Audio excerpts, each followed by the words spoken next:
We'll guide you through how to retime a curve in DaVinci Resolve 20. If you find this helpful, consider subscribing and liking the video. First, open DaVinci Resolve and load your project. Go to the Edit page where you'll find your timeline with the clips you want to work on. Click on the clip you want to retime, then right-click on it and select Retime Controls. You'll see a bar appear above your clip with a drop-down menu.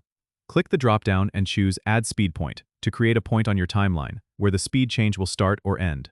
Now, to access the retime curve, click on the arrow next to the drop-down menu and select Retime Curve. This will open a graph below your clip showing the speed changes. Make sure retime speed is selected from the drop-down menu in the curve editor. You can now click and drag points on the curve to adjust the speed of the clip over time.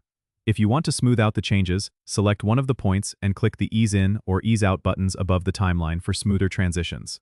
You can add more points to the curve by holding down the Alt key and clicking on the curve where you want a new point.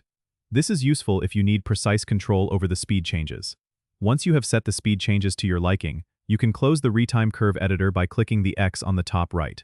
Playback your clip to see the changes. If you need further adjustments, you can always reopen the Retime Curve and make the necessary tweaks. Don't forget to subscribe and comment if this helped you out.